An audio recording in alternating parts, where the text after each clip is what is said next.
Hello, I'm glad you could join me for another story. Today we're listening to the story titled When Old Mr. Gopher First Got Pockets. So, let's get started. There was one of Peter Rabbit's neighbors of whose presence he was always aware, and yet whom he almost never saw. No, it wasn't Miner the Mole, but it was one who lives in much the same way as Miner. When Peter would leave the dear old briar patch, he seldom went far without coming to a little pile of fresh earth. These little piles of earth had Peter puzzled a great deal for a long time. It sometimes seemed to Peter as if they appeared by magic. He would pass across a certain part of the Green Meadows, and there would be nothing but the green things growing there. When he returned the same way, there would be one or two or maybe half a dozen piles of newly turned earth. Of course, said Peter the first time he noticed one of these little earth piles, when there is a pile of earth like that, there must be a hole. Someone has been digging, and this is the dirt thrown out. But when Peter looked for the hole, he couldn't find one. There was no hole. It was very puzzling, but it was a fact. He kicked that pile of earth until he scattered it far and wide, but there was no sign of a hole. Later, he tried the same thing with other little piles of earth, but never once did he find a hole. It looked as if someone brought those little piles, dropped them on the Green Meadows, and then went away. Of course, no one did anything of the kind, and Peter knew it. He spent a good deal of time wondering who could make them. Then one day, as he was hopping along across the Green Meadows, the ground right in front of him began to move. It so startled Peter that his first thought was to run. Then he decided that it would be foolish to run until there was something to run from. So he sat perfectly still and watched that spot where the ground was moving.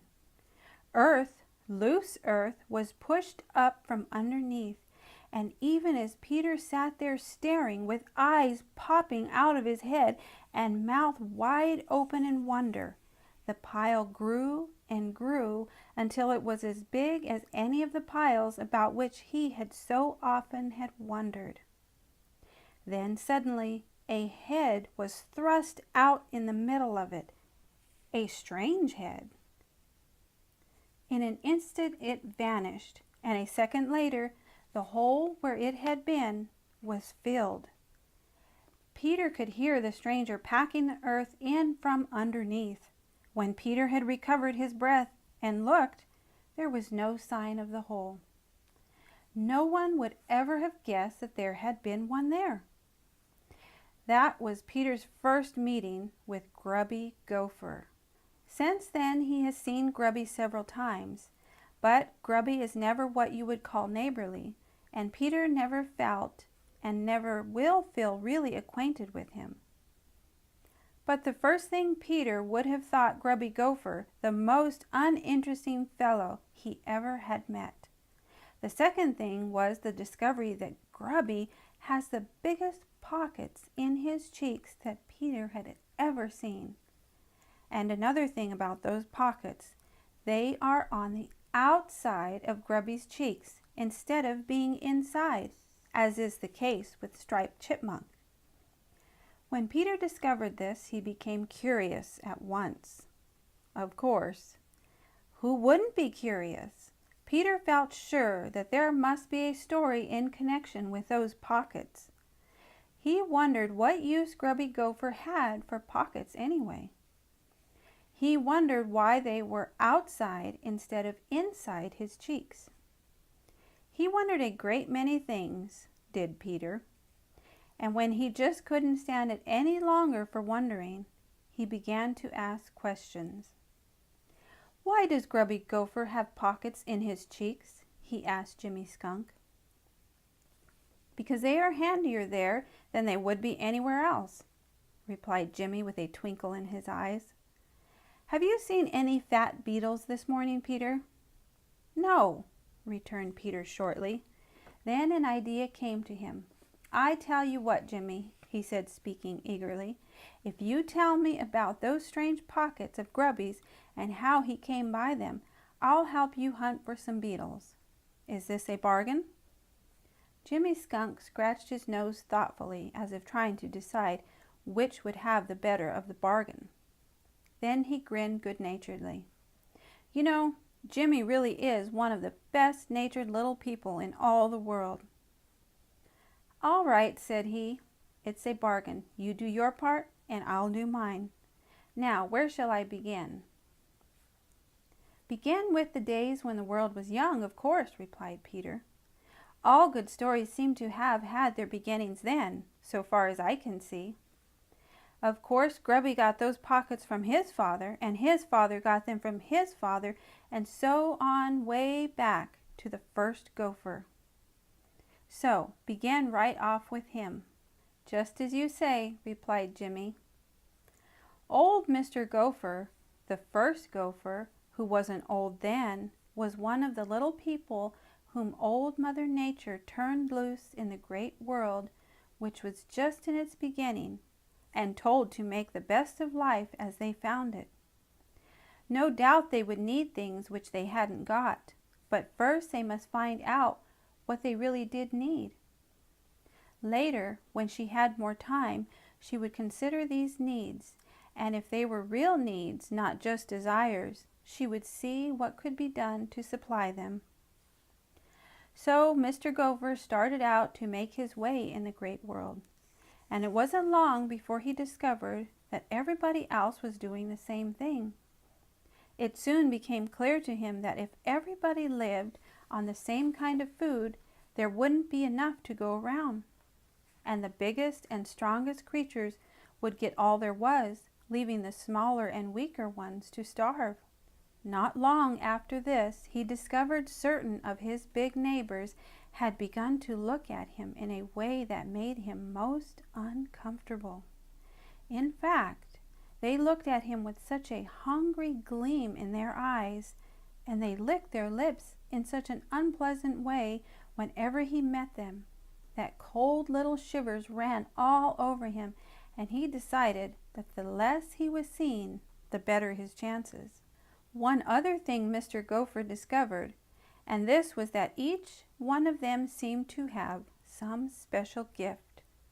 One was a good climber, another a swift runner, a third a wonderful jumper, a fourth a great swimmer. Mr. Gopher could neither climb, nor run, nor jump, nor swim particularly well. What could he do?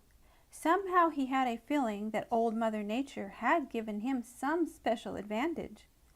What could it be? He sat down and studied himself. Then he noticed for the first time that his hands were different from the hands of those about him. For his size, they were very large and strong, and on the 3 middle fingers of each hand were long, stout claws. What could he do with these besides fight and defend himself? Dig. That was it. He could dig. He tried it. Sure enough, he could dig at a surprising rate. Then came a new idea.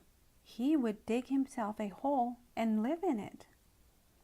That would keep him out of sight of his big neighbors with the hungry-looking eyes and watery mouths. So he dug himself a hole, and then he discovered that in order to get food, he must leave the hole, and so he was no better off than before. While he was studying over this, he started a little tunnel just for the fun of digging, for he liked to dig, did Mr. Gopher. Presently he came to a root in his path. He decided to cut it and get it out of his way.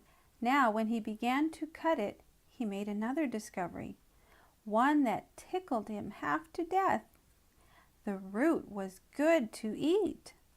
He ate all of it, and then he went on digging, hoping to find another. He did find another. Then Mr. Gopher made up his mind that in the future he would live underground and be safe. he would make himself a comfortable house, and then from that he would tunnel wherever he pleased for food. So Mr. Gopher made a comfortable house underground, and then he started digging for food. Every once in a while he would make an opening at the surface of the ground and push out the dirt he had dug in making his tunnel, filling up the opening as soon as he had pushed out all the dirt. In this way he kept his tunnels clear so that he could run back and forth through them. So he lived comfortably until one day he happened to overhear Mr. Squirrel talking about the coming of Jack Frost and telling how he wouldn't mind because he was laying up stores of food in a storehouse for the winter. "That's a good idea of Mr. Squirrel's," thought Mr. Gopher, who was much troubled by what he heard about the coming of Jack Frost. "I believe I'll do the same thing." But when he tried it, he found it slow, hard work. You see, he could carry so little at a time and had to carry it so far that it was very discouraging.